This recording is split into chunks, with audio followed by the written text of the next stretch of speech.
Selamat petang, salam sejahtera. Seperti dalam konten saya sebelum ini, saya mengulas tentang tindakan Tun Mahathir Mohamad sedia kembali bersama Muhyiddin. Sebelum saya teruskan ulasan kedua ini, saya nak bacakan dahulu apa isi berita ini. Tun Mahathir Mohamad mengakui beliau kini bersedia bekerjasama dengan pengerusi Perikatan Nasional PN Tan Sri Muhyiddin Yassin sekiranya kedua-dua pihak dapat mencapai matlamat yang sama. Persoalan pertama ialah apa matlamat Mahathir dan apa matlamat Muhyiddin. Kalau matlamat Mahathir nak jadi Perdana Menteri kali ketiga dan Muhyiddin pula mahu menjadi Perdana Menteri kali kedua, itu pasti tidak akan terjadi kerana nanti ada perebutan kuasa. Dan jangan nanti terjadi pisang berbuah dua kali, yang mana Mahathir pernah dahulu semasa menjadi Perdana Menteri dalam Pakatan Harapan berjanji selepas sekian masa dia akan menyerahkan kuasa kepada Anwar Ibrahim. Namun demikian, sehingga ke hari ini janji itu tidak ditepati. Jadi, adakah nanti kalau dia masuk dalam Perikatan Nasional, bekerjasama dengan Perikatan Nasional, sanggupkah Muhyiddin untuk menyerahkan kuasa Perdana Menteri kepada Mahathir Mohamad?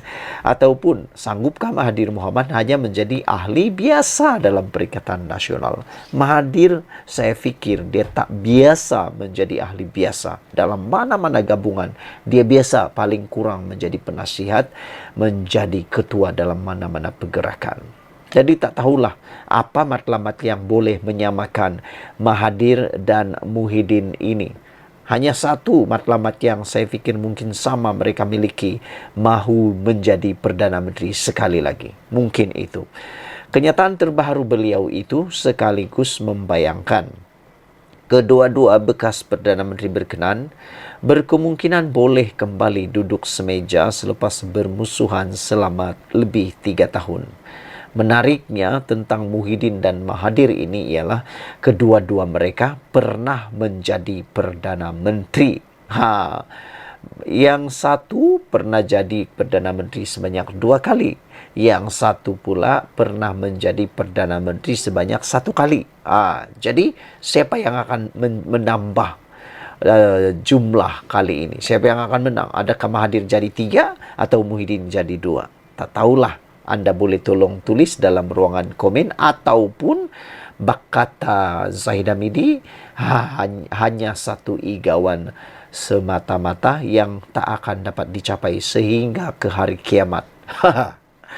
Lapor Malaysia Now, Tun Mahathir berkata, usaha untuk memperjuangkan nasib orang Melayu perlu dijadikan antara matlamat utama selain menolak individu yang terpalit dengan isu rasuah atau salah laku jenayah. Apabila Mahathir cakap seperti ini, yaitu memperjuangkan nasib orang Melayu, ianya amat subjektif. Kerana ramai mula mempersoalkan, kenapa Tun Mahathir yang sudah menjadi Perdana Menteri sebanyak 2 kali, 22 tahun campur 22 bulan, masih bercakap tentang memperjuangkan nasib orang Melayu? Adakah ini menandakan beliau gagal memperjuangkan nasib orang Melayu 22 tahun campur 22 bulan? Itu pertanyaan pengkritik yang mungkin tidak menyukai Mahathir. Mereka kata 22 tahun, 22 bulan yang lepas, kenapa tidak memperjuangkan orang Melayu kalau benar beliau mau memperjuangkan orang Melayu 22 tahun? Sekarang ini tak tahulah, kita tak tahu Mahathir punya umur Mahathir boleh sampai lagi 10 tahun atau tidak. Karena sekarang ini Mahathir sudah berusia 97 tahun, kata netizen. Jadi sempat lagi kah Mahathir mau memperjuangkan bangsa Melayu, kata mereka. Itulah persoalan yang mereka sering tanya kepada Mahathir. Kenapa dulu tidak, sekarang tiba-tiba pula? Sejak Anwar Ibrahim menjadi Perdana Menteri, ini pula yang diperjuangkan oleh Mahathir, memperjuangkan nasib orang Melayu. Padahal dia sudah menjadi Perdana Menteri sebanyak 2 kali, sekali bersama Muhyiddin. Selain itu, apabila Mahathir bercakap tentang dia menolak, matlamat utama selain menolak individu yang terpalit isu rasuah dan salah laku jenayah, mungkin beliau tersalah cakap. Kerana yang dia mau bekerja sama ini ialah orang yang sudah masuk dalam kluster mahkamah, yaitu Muhyiddin Yassin.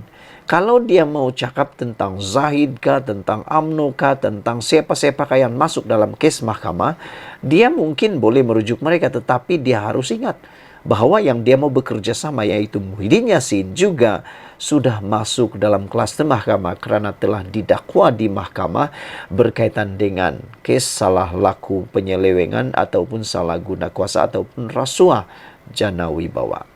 Jadi bagaimana dengan itu? Kita harus tanya itu kepada Mahathir. Adakah beliau menolak orang lain tetapi menerima Muhyiddin yang juga kluster mahkamah? Tambah Tun Mahathir, masyarakat Melayu yang berpecah mengikut politik kepartian mengakibatkan parti politik Melayu sukar untuk memperbetulkan sebarang keadaan. Kadang-kadang apabila Mahathir cakap macam ni, saya rasa dia macam terlupa bahawa dialah orang yang paling banyak buat parti setakat ini yang membawa asas akar umbi Melayu. Jadi kalau dia bercakap tentang berpecah mengikut politik kepartian, masyarakat Melayu yang berpecah mengikut politik kepartian, kena tunjuk muka sendiri. Mahathir dah buat berapa parti berkaitan dengan orang Melayu. Bukankah itu adalah bukti beliau sedang membawa perpecahan dalam orang Melayu? Kerana orang Melayu terpecah-pecah mengikut parti-parti tertentu. Dulu dia buat Bersatu, lepas tu dia buat pula Parti Pejuang. Sekarang pula menyertai Parti Putra. Jadi semua ini berasaskan orang Melayu. Jadi Mahathir bercakap perkara yang mungkin dia sendiri buat. Kita hendak adakan kerjasama, tetapi matlamat mesti ditentukan. Kita Melayu berpecah, jadi banyak parti. Kita hilang kuasa, kata Mahathir. Kalau begitu, lebih baiklah Mahathir jangan buat parti-parti yang sebelum ini dia pernah buat. Bila hilang kuasa, kita tidak boleh betulkan keadaan yang merugikan orang Melayu. Sebab itu kita perlu bersatu, katanya dalam wawancara eksklusif bersama Malaysia Now di Putrajaya pada Rabu. Parti Bersatu pimpinan Muhyiddin ditubuhkan pada tahun 2016 sebab beliau dan beberapa pemimpin UMNO dipecat daripada parti itu selepas secara terbuka mengkritik isu 1MDB. Penubuhan Bersatu dilakukan bersama Tun Mahathir yang dilantik sebagai pengerusi sebelum parti itu menyertai gabungan politik Pakatan Harapan PH yang akhirnya berjaya menumbangkan atau menumpaskan Barisan Nasional pada pilihan raya 14 PRU 14 2018. 2 tahun kemudian, Tun Mahathir bagaimanapun dipecat daripada Bersatu selepas berlaku perubahan kerajaan menerusi langkah Sheraton yang menyaksikan kerajaan Pakatan Harapan tumbang dan digantikan dengan kerajaan PN yang dipimpin oleh Muhyiddin. Persoalan dia ialah, adakah Mahathir akan masuk Parti Bersatu semula? Dan adakah Muhyiddin akan terima beliau? Sekian dulu Malaysia Kita Punya. Kita jaga sama-sama cintai Malaysiaku. Bye-bye.